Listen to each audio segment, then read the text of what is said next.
Hello everyone, मैं वैभव सिंह आप सबका स्वागत करता हूं मार्गदर्शन शिक्षा के यूट्यूब चैनल पे। आशा है आप सब लोग ठीक होंगे, अपनी तबीयत का ख्याल रख रहे होंगे। ठीक है, जो हम इस टाइम मिलते हैं शाम को 8 बजे, इस शाम को 8 बजे वाली वीडियो में हम करंट अफेयर्स करते हैं, जो हमारे इवनिंग के करंट अफेयर्स होते हैं। ठीक है, जो हमारी करंट अफेयर्स की वीडियो है हमने इनको दो पार्ट्स में बांटा हुआ है, एक सुबह को 8 बजे आती है, एक शाम को 8 बजे आती है। अभी ये कुछ दिन पहले तक जो लाइव हुआ करती थी, लेकिन कुछ नेट की प्रॉब्लम की वजह से हम इसको रिकॉर्ड करके डाल रहे हैं। ठीक है, जैसे ही एक दो दिन में आपकी नेट की प्रॉब्लम अगले 3-4 दिन में सही हो जाएगी ना, जैसे ही सेट हो जाएगी नेट की प्रॉब्लम, हम फिर इसको दोबारा लाइव शुरू कर देंगे। ठीक है, तो अगर थोड़ा बहुत लेट हो जाए इसको डालने में, क्योंकि रिकॉर्ड करके डालते हैं तो कभी कभी थोड़ा बहुत टाइम लग जाता है ना। तो अब 8 से 8 बजे डालनी, 8 से 8:30 तक डल जाएगी। ठीक है, लास्ट टाइम जो है 9 बजे, उससे ऊपर नहीं जाएगी। ठीक है, तो आप इस चीज से निश्चिंत रहिएगा कि आएगी नहीं वीडियो जो है रोज सुबह को 8 बजे, मतलब सुबह मॉर्निंग वाली सुबह को 8 से 9 के बीच में आ जाएगी, और शाम वाली शाम को 8 से 9 के बीच में जरूर आ जाएगी। ठीक है ना, तो चलिए शुरू करते हैं इस वाली वीडियो को। तो ये है current updates, daily current updates की बात हो रही है यहाँ पे, इवनिंग के 19 जनवरी 2023 की। ठीक है, तो चलिए शुरू करते हैं आपके इवनिंग के करंट अपडेट्स 19 जनवरी के।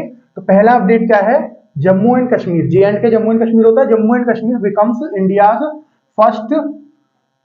First UT to completely shift to e governance mode. ठीक है, तो जो आपका जम्मू एंड कश्मीर है, ये पहली ऐसी यूटी बन गया है। यूटी मतलब यूनियन टेरिटरी बन गया है इंडिया की, जो कंप्लीटली शिफ्ट हो गया है ई गवर्नेंस पे। ई गवर्नेंस का मतलब इलेक्ट्रॉनिक गवर्नेंस, मतलब इसके बाद का मतलब क्या है, ये कंप्लीटली स्विच कर चुका है डिजिटल के ऊपर। ठीक है, तो अब जो है आपको हर ऑफिस में नहीं जाना पड़ेगा। जो भी जम्मू एंड कश्मीर के गवर्नमेंट के ऑफिस होंगे, कोई भी काम कराना है तो आपको वहां पे फिजिकली नहीं जाना होगा, आप ऑनलाइन सारे काम कर सकते हैं, डिजिटली सारे काम कर सकते हैं। ठीक है ना, तो ई गवर्नेंस का मतलब है डिजिटली सारे काम हो जाना, सब काम जो है वो डिजिटली शिफ्ट कर दिए जाते हैं गवर्नमेंट के द्वारा। ठीक है, तो अभी यहाँ पे लिखा है यूटी, यूनियन टेरिटरी। तो जो जम्मू एंड कश्मीर है यूटी कैसे हो गई, अभी कुछ दिन पहले तक तो ये, अभी 2-3 साल पहले तक तो स्टेट हुआ करती थी। तो जब 5 अगस्त 2019 को आर्टिकल 370 एंड 35A हटाया गया था ना, 35A हटाया गया था, जम्मू एंड कश्मीर से हटाया गया था। तो उस टाइम पे इन दोनों आर्टिकल्स को हटा के, आर्टिकल 370 और 35A को हटा के, जो जम्मू एंड कश्मीर है इसको दो हिस्सों में बांट दिया गया था। ठीक है, अगर मैं आपको बना के दिखाऊं तो ऐसा से कुछ आपको जम्मू कश्मीर का मैप होता है, एग्जैक्ट नहीं होगा, ठीक है, क्योंकि रफ मैप है ये। ठीक है ना, फिर भी आपको यहाँ से अंदाजा लग जाएगा। ठीक है, तो अगर हम इसकी बात करें तो ये वाला जो हिस्सा है, ये वाला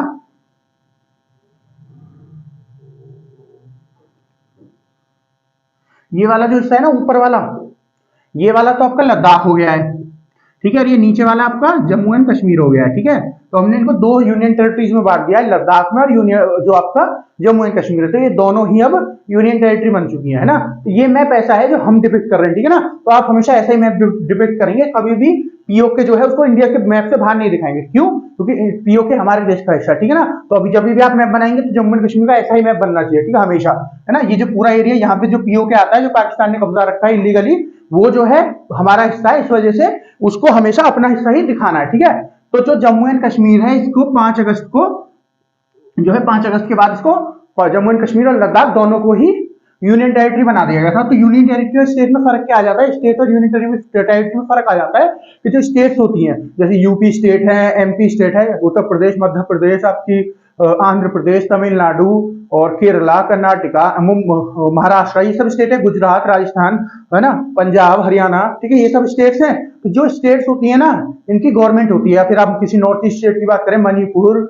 मेघालय, अरुणाचल प्रदेश, असम, त्रिपुरा, नागालैंड, है ना, ये सब जो है स्टेट, वेस्ट बंगाल, जितने भी स्टेट होती है इनकी एक अलग गवर्नमेंट होती है। ठीक है ना, अलग अलग गवर्नमेंट होती है ना। जैसे अगर हम उत्तर प्रदेश की बात करें, हम उत्तर प्रदेश के रहने वाले हैं, तो उत्तर प्रदेश में एक अलग अलग गवर्नमेंट है। ठीक है, बीजेपी की है, लेकिन अलग गवर्नमेंट है। जो आपके मुख्यमंत्री होते हैं, जो स्टेट्स होती है, उनके सीएम होते हैं। हमारे यूपी के सीएम कौन है? योगी आदित्यनाथ जी। ठीक है, जो आपके यूपी के सीएम है कौन है? योगी आदित्यनाथ जी।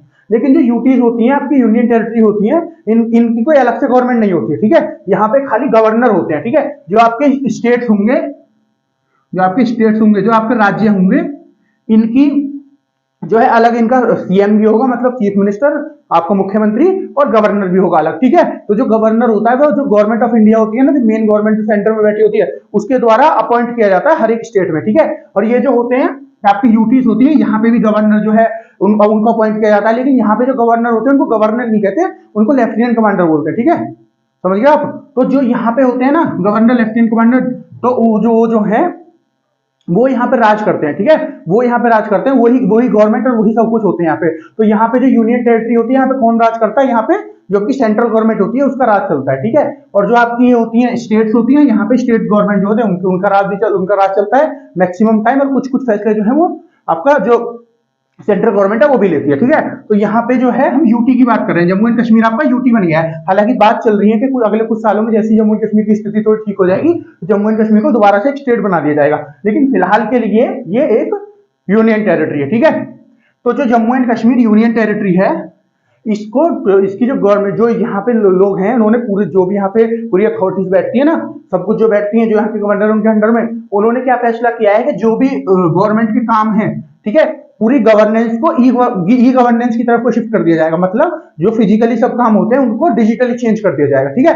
तो कोई भी जैसे कोई आपको पेपर बनवाना है, किसी चीज की आपको इस चीज की परमिशन चाहिए या कोई भी और गवर्नमेंट काम है, ये सब आपका अब डिजिटली होगा, ठीक है ना। अब इसमें क्या किया गया है, इस डिजिटली को इसको करने के लिए जो अलग अलग, क्योंकि ऐसा भी है अब हर कोई जो आदमी पूरी स्टेट पूरे आपके यूटी जम्मू कश्मीर में जो भी आदमी होंगे, हर किसी को तो नहीं आता होगा डिजिटली सब कुछ काम करना। तो उनके लिए गवर्नमेंट ने क्या बोला है कि एक तो हमको जल्दी से जल्दी डिजिटली सारा कुछ करना है। पहली चीज जो इन्होंने बोली, जल्दी से जल्दी डिजिटली सारा कुछ कर दो, ठीक है, कोई भी काम फिजिकली नहीं, सब काम डिजिटली होगा। दूसरी चीज क्या बोली है कि जो है आपको अवेयरनेस प्रोग्राम चलाने हैं, ठीक है, अवेयरनेस प्रोग्राम, मतलब पूरी एक मीटिंग हुई है जो सेक्रेटरीज होते हैं उनकी, जो चीफ सेक्रेटरी है, उन्होंने क्या बोला है कि आपको जो है अवेयरनेस प्रोग्राम, पहला क्या पॉइंट क्या बोला, जल्दी से जल्दी सबको डिजिटल कर दो।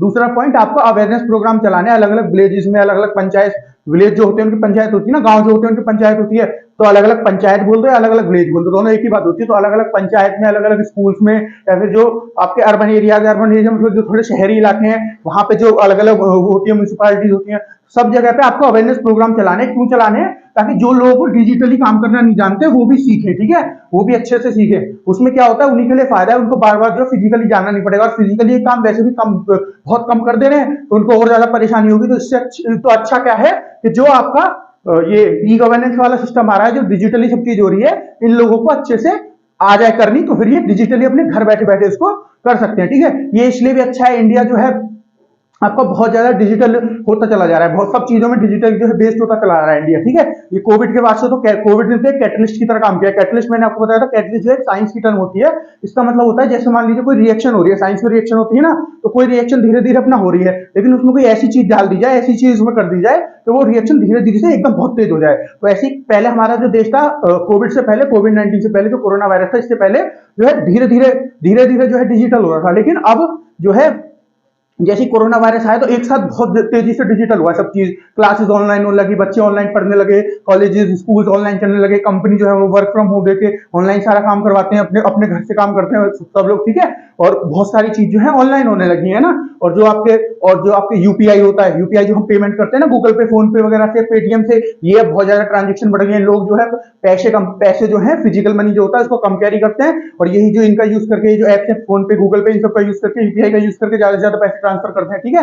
तो जो है हमारा देश बहुत तेजी से डिजिटल हो रहा है, ठीक है। तो जो डिजिटल डिवाइड है उसको हमको खत्म करना है। डिजिटल डिवाइड क्या होता है, ठीक है, एक टर्म है डिजिटल डिवाइड, है ना। डिजिटल डिवाइड का मतलब क्या है, डिजिटल का तो आप मतलब समझ गए, ऑनलाइन जाने वाला जो सिस्टम होता है वो सब डिजिटल हो गया, और डिवाइड का मतलब बटा हुआ, ठीक है। तो जो लोग जिनको डिजिटल जो सब सामान है वो चलाना आता है, सब चीज करनी आती है डिजिटल, ठीक है, वो तो सही है, पर जिनको करनी नहीं आती है, वो जिनको करनी आती है उनसे अलग हो गए, इसी को डिजिटल डिवाइड कहते हैं, ठीक है। जो फर्क है, जिनको चलानी आती है, जिनको नहीं आती है चलानी डिजिटली चीजें, उन दोनों के बीच में जो फर्क है उसको डिजिटल डिवाइड बोलते हैं, ठीक है।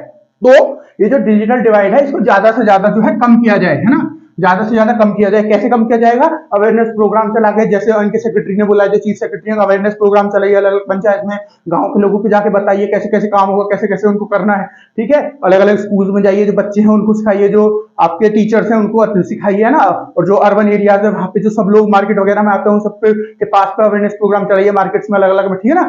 तो इस सबसे जो डिजिटल डिवाइड वो कम होगा, जितना डिजिटल डिवाइड कम होगा उतने ही लोग जो है आपके ई गवर्नेंस की तरफ बढ़ेंगे। ठीक है, जो ई गवर्नेंस जो इनकी गवर्नमेंट स्टार्ट कर रही है उसका फायदा लोग उतने ही अच्छे से उठा पाएंगे। ठीक है, एक तो अवेयरनेस प्रोग्राम चलाने की बात करिए, पहला कि जल्दी से जल्दी ई गवर्नेंस की तरफ शिफ्ट कर दो, डिजिटली की तरफ शिफ्ट कर दो। दूसरा, डिजिटल डिवाइड कम करो। और तीसरा क्या है, आपको एक कोऑर्डिनेट सेल बनाने हैं, कोऑर्डिनेशन के लिए सेल बनाने हैं। क्यों? वो सेल जो है अलग अलग जगह पे पूरे जम्मू एंड कश्मीर में बनेंगे, जो छोटे छोटे एरिया डिसाइड हो जाएंगे कि इस एरिया के लिए ये कोऑर्डिनेशन सेल है, इस वाले एरिया के लिए कोऑर्डिनेशन सेल है। ऐसा क्यों? ऐसा इसलिए क्योंकि जो है देख सके कैसा काम चल रहा है, उनको मॉनिटर कर सके, उनको देख सके, उनको अकाउंटेबल ठहरा सके कि क्या क्या काम चल रहा है। ठीक है, ट्रांसपेरेंसी बनी रहे, अकाउंटेबिलिटी बनी रहे, मॉनिटरिंग होती रहे साथ में। ठीक है, सारा कुछ जो है लोगों को पता हो क्या कितना काम चल रहा है, क्या नहीं चल रहा है। और जो ये हमारे जो यहाँ पे सेक्रेटरी है, चीफ सेक्रेटरी जी, उनको सब कुछ पता रहे कि ठीक से काम चल भी रहा है कि नहीं चल रहा है ना। क्योंकि जल्दी से जल्दी डिजिटल बनाना है तो लोगों को भी जल्दी से जल्दी सिखाना पड़ेगा, जल्दी से जल्दी डिजिटल डिवाइड को कम करना पड़ेगा। तो ये सब जितनी भी ग्रोथ हो रही है, जो भी कुछ हो रहा है, वो कम हो रहा है, इस पर काम हो रहा है कि नहीं हो रहा है। ठीक है, इस सब के लिए ये कोऑर्डिनेशन सेल बनाए जाएंगे। ठीक है, तो इसमें मैंने आपको सारा कुछ सिखा दिया है ना, इसमें मैंने सारा कुछ बता दिया आपको, और इसमें से कुछ नहीं पूछा जाएगा। ठीक है, यही पूछ सकते हैं कि कौन सी ऐसी पहली आपकी यूनियन टेरिटरी है जिसको जम्मू एंड कश्मीर, जो कौन सी ऐसी यूनियन टेरिटरी है जो ई गवर्नेंस की तरफ पूरी तरह फुली शिफ्ट हो रही है, फुली शिफ्ट हो जा रही है ई गवर्नेंस की तरफ, सारे जो फिजिकल काम है वो खत्म कर रही है। कौन सी है?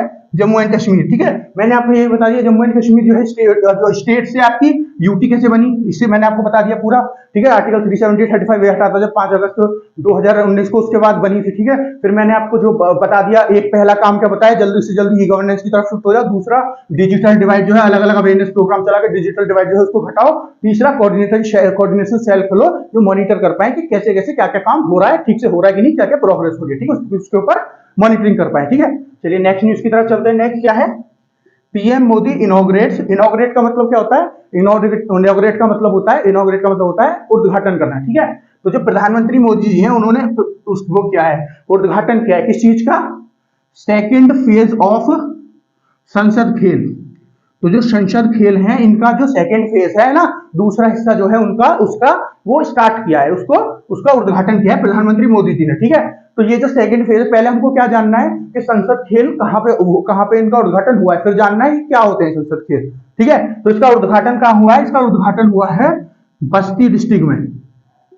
बस्ती यूपी की एक डिस्ट्रिक्ट है, बस्ती BASTI, बस्ती जो है यूपी की एक डिस्ट्रिक्ट है, इस डिस्ट्रिक्ट में इनका उद्घाटन हुआ है संसद खेल जो है। ठीक है, अब संसद खेल क्या है, इसमें क्या होता है, गवर्नमेंट जो है अलग अलग बहुत सारे जो इंडोर आउटडोर बहुत सारे गेम जो है उनको ऑर्गेनाइज कराती है। तो बहुत सारे खिलाड़ी जो होते हैं वो आते हैं अलग अलग जगह से, है ना, बड़े बड़े खिलाड़ी भी आते हैं, नेशनल इंटरनेशनल वाले खिलाड़ी भी आते हैं, स्कूल से बच्चे भी आते हैं। ठीक है, और जो छोटी छोटी ऑर्गेनाइजेशन होती है उनके बच्चे भी आते हैं। ठीक है ना, जो भी बच्चे जो है स्पोर्ट्स वगैरह खेलते हैं, कोई भी स्पोर्ट्स खेलते हैं, ठीक है, जो भी यहाँ पे ऑर्गेनाइज हो रहे हैं संसद खेल में, सबको बुलाया जाता है। ठीक है, और वो सब आके यहाँ पे खेल खेलते हैं, अपने आप को एंजॉय करते हैं, अपना देखते हैं। ठीक है, सब कुछ अपना काम यहाँ पे करते हैं, कल्चर वल्चर एक दूसरे के साथ डिस्कस करते हैं, जो अपना कल्चर है। ठीक है ना, सारा कुछ ये जो संसद खेल है आपके इनमें होता है। ठीक है, अब इसमें बहुत सारे प्रकार के गेम होते हैं, जैसे बहुत सारे इंडोर गेम भी होते हैं, बहुत सारे आउटडोर गेम भी होते हैं, जैसे बास्केटबॉल हो गया, फुटबॉल हो गया, वॉलीबॉल हो गया। ठीक है, और आपका खो खो हो गया,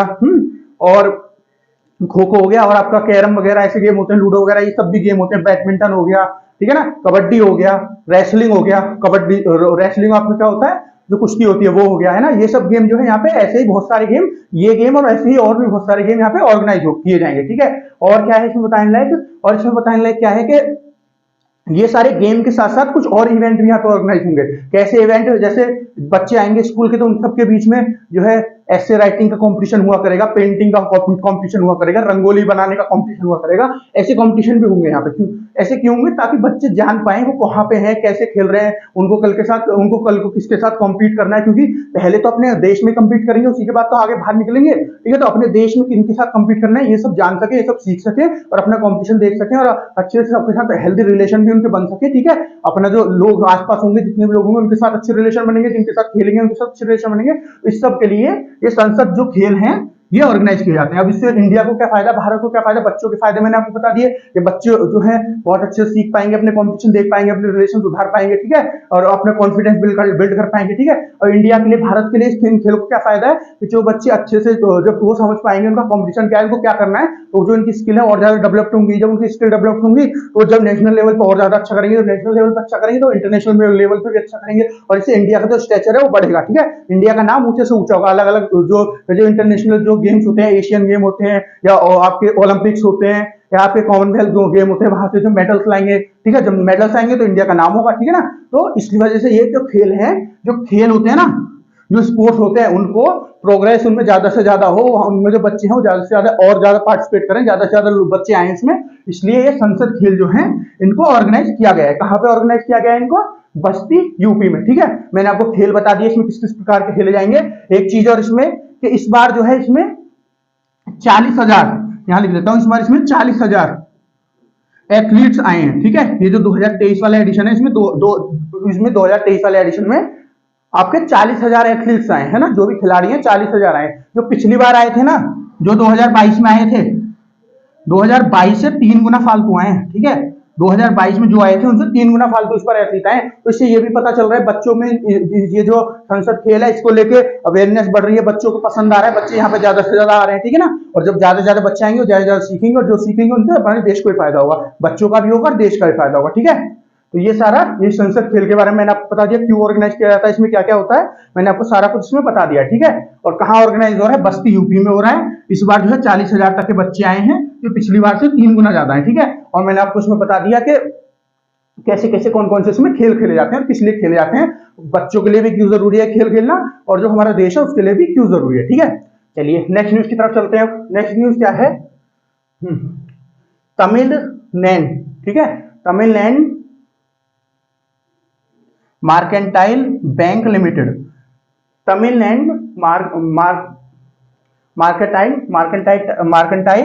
bank limited awarded with best bank survey, ठीक है। तो जो आपका तमिलनाडु बैंक है ना, ये तमिलनाडु और मर्केंटाइल बैंक है, इसको जो है अवार्ड किया गया है, ठीक है। कैसा बैंक? बेस्ट बैंक अवार्ड किया गया है, ठीक है। जो बेस्ट बैंक सर्वे है उसने इसको बेस्ट बैंक अवार्ड किया है ना, इस साल का बेस्ट बैंक जो 2022 निकला है ना, 2022 का इसको है बेस्ट बैंक जो है इसको बताया, इसको अवार्ड किया है बेस्ट बैंक के नाम से। ये जो बैंक है, अगर आप नाम से देखेंगे तो तमिल लिख रहा है यहाँ पे, तमिलनाडु। तो तमिलनाडु क्या है, कहाँ का है? ये तमिलनाडु का बैंक है, ठीक है। तमिलनाडु मार्केंटाइल बैंक लिमिटेड, ठीक है।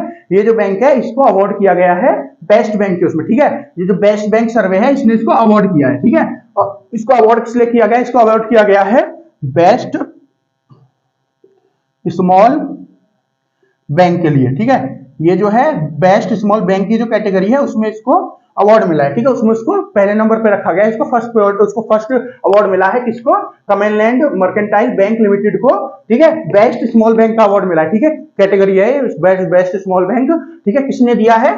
बेस्ट बैंक सर्वे करके जो एक सर्वे होता है उसने ये जो है आपको अवार्ड दिया है। पहले ये जानते हैं कि बेस्ट स्मॉल, ये जो स्मॉल बैंक होते हैं क्या होते हैं पहले जानते हैं, फिर ये बेस्ट बैंक सर्वे के बारे में जानेंगे, ठीक है। तो फिर उसके बाद जानेंगे बैंक के बारे में ना, तमिलनाडु मर्केंटाइल जो बैंक है इसके बारे में जानेंगे। तो जो आपका बेस्ट स्मॉल बैंक होता है ना, मतलब जो स्मॉल बैंक होता है, बेस्ट स्मॉल बैंक में जो स्मॉल बैंक होगा आपका, स्मॉल बैंक क्या होता है आपका? स्मॉल बैंक ऐसा बैंक होता है, ठीक है, जिसमें जो बुक्स होती हैं, मतलब जो रजिस्टर होते हैं, जो नाम वगैरह ये सब होते हैं, अकाउंट वगैरह ये सब जो होते हैं ना, ये जो है 1 लाख करोड़ के अमाउंट से कम हो, ठीक है, लेस देन 1 लाख करोड़ की अमाउंट से, ठीक है। जो इसमें बुक्स होंगी वो 1 लाख सीआर मतलब करोड़, 1 लाख करोड़ जो होगी 1 लाख करोड़ से कम ही कम होनी चाहिए, ठीक है। 1 लाख करोड़ से कम ही कम होनी चाहिए, ठीक है ना। जिसमें 1 लाख करोड़ से कम बुक्स होंगी उस बैंक को क्या बोला जाता है? स्मॉल बैंक बोला जाता है, ठीक है। तो ये जो आपका बैंक है तमिलनाडु मर्केंटाइल बैंक लिमिटेड, इसको बेस्ट बैंक जो है, बेस्ट स्मॉल बैंक जो कैटेगरी है उसमें उसको फर्स्ट अवार्ड मिला है। और किसने दिया है? अवार्ड दिया है बेस्ट बैंक सर्वे ने। एक सर्वे होता है बेस्ट बैंक सर्वे, जिसने इसको ये अवार्ड दिया है ना। अब हमको जानना है बेस्ट बैंक जो सर्वे है ये कौन कराता है, ये भी तो पता होना चाहिए। बेस्ट बैंक सर्वे कौन कराता है? जो ये बेस्ट बैंक सर्वे है इसको कराता है बिजनेस टुडे KPMG, ठीक है। ये एक ऑर्गेनाइजेशन है बिजनेस टुडे KPMG, ये जो है, ये जो सर्वे है ये वाली ऑर्गेनाइजेशन कराती है। क्या, कौन सा सर्वे? वेस्ट बैंक का जो सर्वे है आपका, ये वाली ऑर्गेनाइजेशन कराती है, बिजनेस टुडे केपीएमजी। ठीक है, ये वाली जो ऑर्गेनाइजेशन है बिजनेस टुडे केपीएमजी, ये जो है ये वाला सर्वे करवाती है, बेस्ट बैंक सर्वे। ठीक है, ये जो सर्वे है पिछले 27 सालों से हो रहा है। ठीक है, पिछले 27 सालों से ये सर्वे लगातार हो रहा है। ठीक है ना, तो ये हमने इस सर्वे के बारे में कौन सी ऑर्गेनाइजेशन कराती है इसके बारे में जान लिया। अब हम क्या जानते हैं कि ये तमिलनाडु मर्केंटाइल बैंक है, ये कौन सा बैंक है। ठीक है, मतलब इस बैंक के बारे में थोड़ा सा जानते हैं। तो ये जो बैंक है ये 1921 में बना था। यहां पे दिख रहा है, कहां तक? यहां तक, यहाँ। ठीक है, ये मैंने मार्क लगाया है, कभी इससे नीचे मैं ना लिख दूं फिर आपको दिखेगा। ठीक है, तो जो है 1921 में ये जो बैंक है इसको बनाया गया था, इसको फॉर्म किया गया था। कौन से बैंक को? Tamil Nadu mercantile bank. ठीक है, उस टाइम पे इसका नाम ये नहीं हुआ करता था। उस टाइम पे इसका नाम क्या हुआ करता था? उस टाइम पे इसका नाम हुआ करता था नदर बैंक। इसका नाम क्या हुआ करता था? नदर बैंक। जब इसको 1921 में बनाया गया तो इसका नाम हुआ करता था नदर बैंक। ठीक है, फिर इसका नाम कब चेंज करा गया? इसका नाम जो चेंज किया गया था वो 1962 में इसका नाम चेंज करके क्या रख दिया गया? इसका नाम चेंज करके रख दिया गया तमिलनाडु मर्केंटाइल बैंक, है ना। ये इसका नाम रख दिया गया 1962 में। जब बना था, कब बना था? 1921 में, तो इसका नाम था नदर बैंक। और फिर इसका जो नाम बदल गया 1962 में, इसका नाम बदला गया। जब इसका नाम क्या रखा गया? तमिलनाडु मर्केंटाइल बैंक, इसका ये जो है नाम रखा गया। ठीक है, और इस बैंक की अगर बात करें, ये जो बैंक है ना, ये पूरे 5 साल तक, है ना, फास्टेस्ट ग्रोइंग प्राइवेट बैंक हुआ करता था। ठीक है, अभी नहीं, पहले 5 साल में। कब से कब तक? 2010 से लेके और 2015 तक ये जो है बेस्ट ग्रोइंग प्राइवेट बैंक हुआ करता था। प्राइवेट सेक्टर का बैंक जो सबसे ज्यादा ग्रोथ दिखा रहा था। कौन सा बैंक हुआ करता था? तमिलनाडु मर्केंटाइल बैंक, है ना। ये जो है फास्टेस्ट ग्रोइंग प्राइवेट बैंक हुआ करता था 2005 से लेके 2015 तक, पूरे 5 साल तक फास्टेस्ट ग्रोइंग रहा था। ठीक है, और ये वाला जो अवार्ड है ना, इसको, ये स्मॉल बैंक वाला अवार्ड, ये इसको पहले भी मिल चुका है। ठीक है, पहले कब कब मिला था इसको? इससे पहले मिला था 2013 में, फिर 2014 में, और अब फिर उसके बाद 2015 में। तो 3 बार इसको पहले भी मिल चुका है। ठीक है, 2013 में, 14 में और 15 में, है ना। और अब ये फिर 2022 वाला मिल गया इसको। ठीक है, तो ये मैंने इसके बैंक के बारे में आपको सारा कुछ बता दिया, सर्वे के बारे में बता दिया, कौन सी ऑर्गेनाइजेशन कराती है, और बैंक के पूरा डिटेल से बता दिया। और मैंने आपको ये बता दिया इसमें बेस्ट बैंक, जो बेस्ट स्मॉल बैंक होता है, मतलब जो स्मॉल बैंक होता है वो क्या होता है। ठीक है, ये बता दिया। और बेस्ट स्मॉल बैंक का इसको इस कैटेगरी में अवार्ड मिला, ये भी आपको बता दिया। ठीक है, तो इसमें से और कुछ नहीं पूछा जाएगा। ठीक है, ये अगर ये वाला इससे रिलेटेड कुछ भी क्वेश्चन आएगा तो इसमें से और कुछ नहीं पूछा जाएगा। ठीक है, इसमें से यही क्वेश्चन है जो निकलेंगे। ठीक है, चलिए अब नेक्स्ट न्यूज की तरफ चलते हैं। नेक्स्ट न्यूज क्या है? Google pilots sound pad by Google Pay for UPI payment in India. ठीक है, तो जो गूगल कंपनी है, गूगल कंपनी क्या कर रही है? गूगल कंपनी एक प्रोडक्ट ला रही है। अपना क्या प्रोडक्ट है? Sound pod by Google Pay. Google Pay जानते हो ना, जो गूगल पे है उसके मदद से जो ट्रांजेक्शन करते हो यूपीआई में, गूगल पे, फोन पे, पेटीएम। तो जो गूगल पे है वो, गूगल पे जो है, गूगल जो कंपनी है, जो सर्च इंजन है गूगल, उस पर गूगल पे सर्च करते हो ना बहुत सारी चीजें, तो जो गूगल है उसकी जो उसी का जो है उसी ने बनाया है ये गूगल पे। ठीक है, तो ये चलता किस पे? ये यूपीआई पे चलता है ना, unified payment interface, unified payment interface, UPI की फुल फॉर्म। तो यूपीआई पे चलता है। जो यूपीआई है ये भारत के द्वारा बनाया हुआ है। ठीक है, इसके ऊपर ये जो आपका गूगल पे, फोन पे, पेटीएम वगैरह, इसी के ऊपर जो चलता है, ये जो पूरी ट्रांजेक्शन होती है उसी के ऊपर चलती है। आप जो उसमें अकाउंट बनाते हो तो वो आपकी यूपीआई आईडी देता है, या कोई आपसे यूपीआई आईडी भी मांग लेता है कई बार, यूपीआई आईडी क्या है। ठीक है, ऐसे करके होता है ना, उसमें पैसे ट्रांसफर, कभी किसी का यूपीआई आईडी मत दिया करिए। ठीक है, पैसे भी निकल सकते हैं उससे। तो उसके बाद क्या है कि ये जो है आपका गूगल जो है ये एक नया प्रोडक्ट लॉन्च करना चाह रहा है। कौन सा? साउंड पॉड बाय गूगल पे। ठीक है, अभी प्रोडक्ट है क्या? साउंड पॉड बाय गूगल पे क्या है? देखिए, आपने जब आप किसी दुकान से सामान खरीदने जाते होगे और उसको आपने स्कैन करके पेमेंट कर दी, ठीक है, तो उसके बाद उसके पास एक छोटी सी डिवाइस रखी रहती है, स्पीकर की तरह। फिर जैसे आपने पेमेंट करी वो तुरंत से बोलती है कि इतने पैसे हमारे पास आ गए हैं, इतने पैसे इसने कर दिए, ऐसे करके बोलती है ना।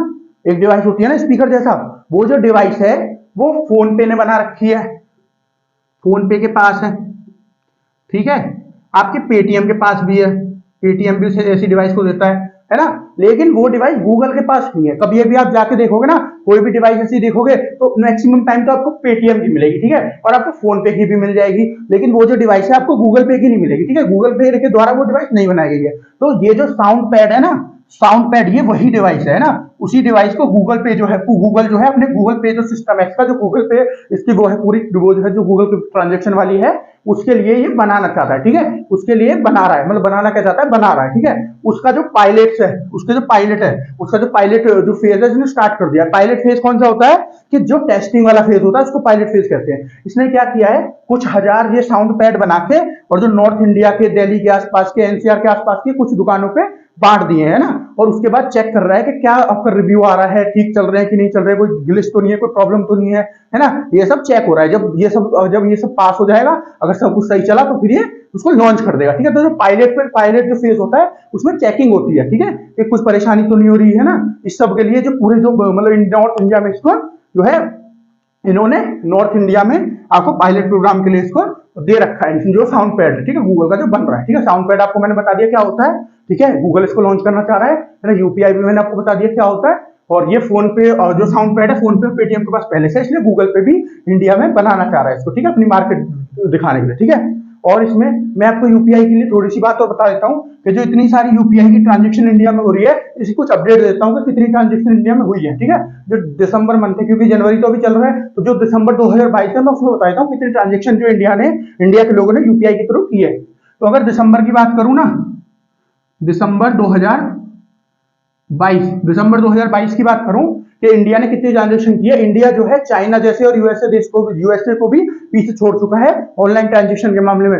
पैसों के मामले में नहीं, ठीक है, पैसों के मामले में क्यों नहीं, क्योंकि हम लोग जो दुकानों से सामान, उनके यहाँ ऐसे नहीं होती है ऑनलाइन पेमेंट जैसे हमारी ये यूपीआई वाली होती है, कि हर एक दुकान के, छोटी छोटी दुकान के पास भी है, चाय की ठेली है उसके पास भी है, और कोई छोटी सी दुकान है उसके पास भी है, सबके पास है, और बड़ी से बड़े शोरूम में, बड़े से बड़े मॉल में भी है, ठीक है। ऐसा उनके पास नहीं, उनके तो बड़ी बड़ी जगह पे होती है, तो जब उनकी ट्रांजेक्शन होती है तो बड़ी बड़ी होती है। ट्रांजेक्शन मतलब जो पैसे ट्रांसफर किए जाते हैं, पैसे आपके पास आते हैं, सब प्रोसेस को ट्रांजेक्शन बोलते हैं, ठीक है। तो उनके यहाँ तो बड़े बड़े अमाउंट की होती है, हमारे यहाँ 5-5 रुपए की भी करते हैं, 10-10 रुपए की भी कर देते हैं ना, 2-2, 4-4 रुपए की भी कर देते हैं कई बार, है ना। तो जो है हमारे यहाँ तो छोटे से छोटी हो जाती है, तो हमारे जो है पैसे थोड़े कम है उन लोगों से, है ना, लेकिन अमाउंट में हमारी ज्यादा है, जितनी ट्रांजेक्शन जो है हमारी ज्यादा हुई है, पैसे में कम हो सकती है उनसे। तो हमने ट्रांजेक्शन के अमाउंट के नंबर के मामले में उनको, चाइना को और यूएस को, दोनों को बीट कर दिया, ठीक है। चाइना और यूएस ऐसी कंट्री है, और भी जो बड़ी बड़ी यूरोपियन कंट्री है, वो ये कहती है ये जो यूपीआई सिस्टम है इंडिया ने पता नहीं कैसे बनाया है, हम लोग ये बना भी नहीं पा रहे इस सिस्टम की, यूपीआई की। आपके यूनाइटेड नेशन ने तारीफ करी हुई है ना, वर्ल्ड बैंक ने तारीफ की हुई है इसकी, आईएमएफ ने इसकी तारीफ की हुई है, ठीक है।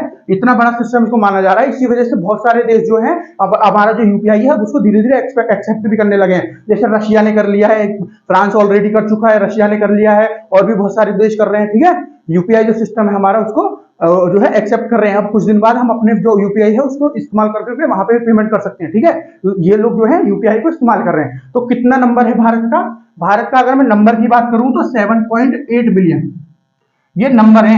इतनी जो ट्रांजेक्शन है हमने दिसंबर 2022 में की है, कितनी, 7.8 बिलियन, ठीक है। और अगर पैसे की बात करूं, पैसे कितने किए हैं, पैसे जो किए हैं वो किए हैं 12 पैसे की बात करूं तो 12.28 ट्रिलियन, ठीक है। ये रुपयों की बात हो रही है, डॉलर नहीं है ये रुपीस की बात हो रही है। कितने रुपए, 12.28 ट्रिलियन, ठीक है, रुपीस। इतने रुपयों की ट्रांजेक्शन की है, और टोटल नंबर कितने हैं, 7.8 बिलियन, ठीक है। इतनी ट्रांजेक्शन हमारी दिसंबर मंथ में हुई है, ठीक है। तो ये अगर हम इसको कंपेयर करने लगे ना, जो नवंबर महीने में हुई थी, नवंबर 2022 में, उसके मुकाबले 7.12% ज्यादा है, 7.12% जो नवंबर 2022 में हुई थी, और जो दिसंबर 2022 में हुई है, तो नवंबर 2022 से दिसंबर 2022 तक 7.12% बढ़ गया है, ठीक है।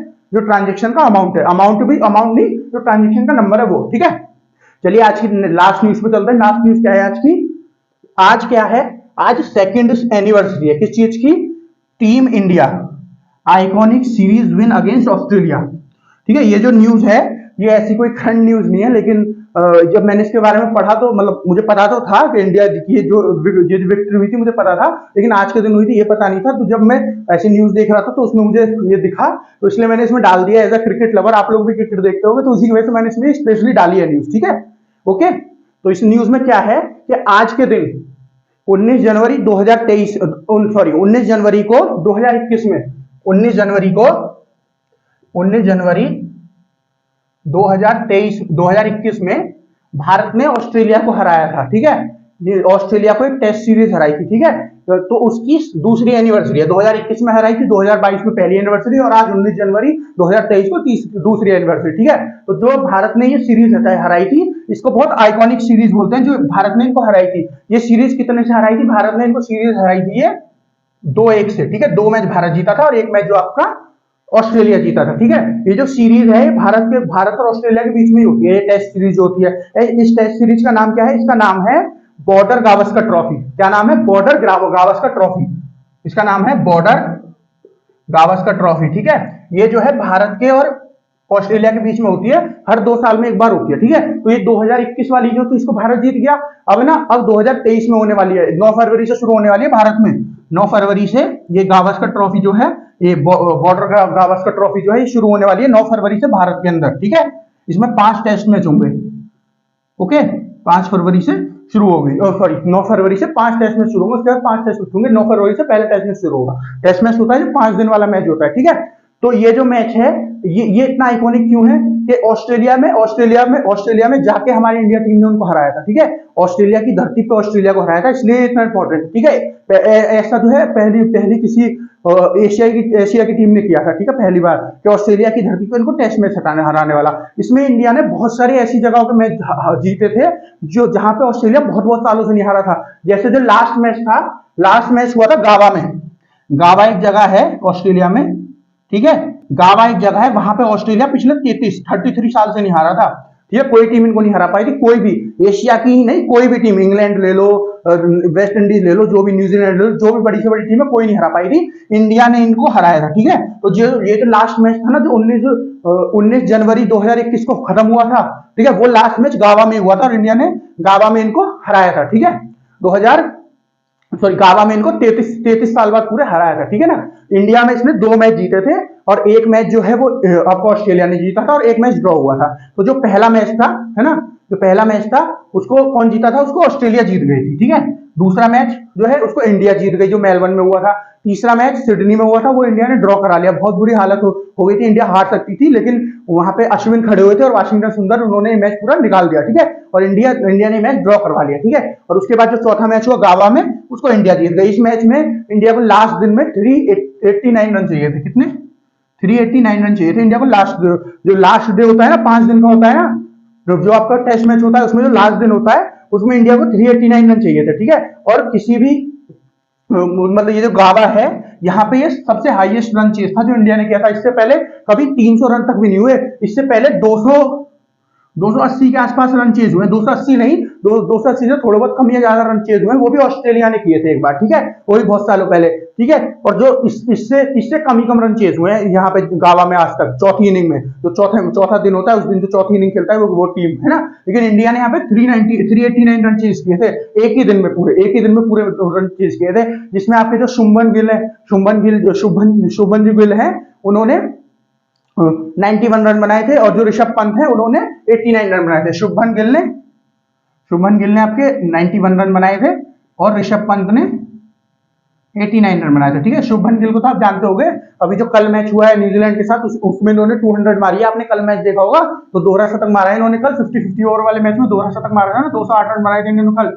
शुभमन गिल, इनको तो आपने नाम अभी सुना होगा, इससे पहले नहीं सुना होगा तो कल न्यूज में जरूर सुन लिया होगा। इन्होंने जो है 91 रन मारे थे और ऋषभ पंत ने 89 रन मारे थे। ऋषभ पंत का नाम भी सुना होगा, इनका कुछ दिन पहले भी एक्सीडेंट हो गया था, ठीक है। और जो मोहम्मद सिराज है, जो बॉलर है मोहम्मद सिराज हैं, उन्होंने 5 विकेट लिए थे इसमें। जो दूसरी इनिंग थी जिसमें ऑस्ट्रेलिया, क्योंकि टेस्ट मैच में क्या होता है, 2-2 इनिंग होती है ना, ये टॉस जीत गई, जो बैटिंग करती है पहले वो खेलेगी, फिर दूसरी टीम खेलेगी जिसने बॉलिंग की होगी पहले, फिर जो जिसने पहले बैटिंग करी वो दोबारा खेलेगी और फिर चौथे नंबर पे जिसने पहले बॉलिंग करी वो खेलेगी। तो जो दूसरी इनिंग थी ऑस्ट्रेलिया की, जो ऑस्ट्रेलिया दोबारा बैटिंग करने के लिए आया था, उसमें मोहम्मद सिराज ने 5 विकेट लिए थे, ठीक है। ये भी बहुत इंपॉर्टेंट विकेट थे ऑस्ट्रेलिया को जल्दी से जल्दी आउट करने का, ठीक है, वरना ये मैच ड्रॉ हो सकता था, समझ रहे आप। तो ऑस्ट्रेलिया को पूरे 5 विकेट लिए थे। इंडिया ने जो मैच ऑस्ट्रेलिया को हराया था 3 विकेट से हराया था, 3 विकेट इंडिया के बच गए थे लास्ट में, है ना। और ऋषभ पंत उस टाइम पे खेल रहे थे, आउट नहीं होते, नाबाद थे उस टाइम पे, ठीक है। तो और इस टाइम पे इंडिया की जो टीम थी ना, ये सब नए खिलाड़ी थे टीम में, कोई बहुत पुराना खिलाड़ी नहीं था। ये इन सबके आपने 2 साल पहले नाम भी नहीं सुनोगे। ऋषभ पंत का तो आपने सुना भी होगा, शुभमन गिल का नहीं सुना होगा, वाशिंगटन सुंदर का नहीं सुना होगा। जो इस टीम के कैप्टन थे, पता है कैप्टन कौन थे? इस टीम के कैप्टन थे अजिंक्य रहाणे। अजिंक्य रहाणे ने आपने उनका नाम सुना होगा बहुत बार, अजिंक्य रहाणे का नाम आपने, जो आईपीएल होता है उसमें अजिंक्य रहाणे का नाम सुना होगा, ये उस टाइम पे कैप्टनसी कर रहे थे, इंडिया के कैप्टन थे, ठीक है ना। तो बिल्कुल नई टीम थी इंडिया का, कोई भी बड़ा प्लेयर नहीं था इंडिया का इसमें, ठीक है। तो इसके बाद भी इंडिया ने ये मैच जीत लिया, खाली रोहित थे, जो रोहित भी चौथी इनिंग में जल्दी आउट हो गए थे, ठीक है। बाकी ना विराट थे ना कोई और बड़ा प्लेयर था, ठीक है।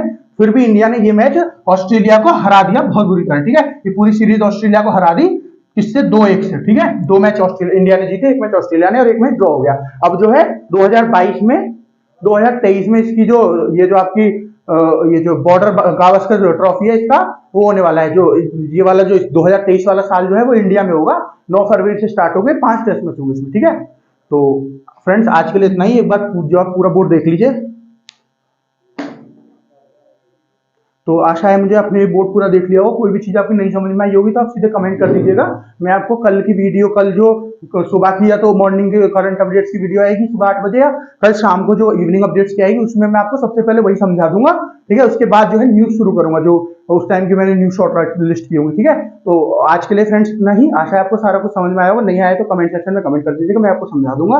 और जो हमारा चैनल है उसको सब्सक्राइब करिए, हमारी वीडियोस को ज्यादा से ज्यादा लाइक करिए और शेयर करिए अपने फ्रेंड्स को, और जो भी आपके परिवार में वो कर रहे हैं, तैयारी कर रहे हैं कॉम्पिटिशन एग्जाम की, उन सबको शेयर करिए और हमको ज्यादा से ज्यादा सपोर्ट करिए। फिर मिलते हैं आपसे करंट अपडेट्स की कल मॉर्निंग की वीडियो में, 20 जनवरी की मॉर्निंग की वीडियो में करंट अपडेट्स की, मैं सुबह 8 बजे।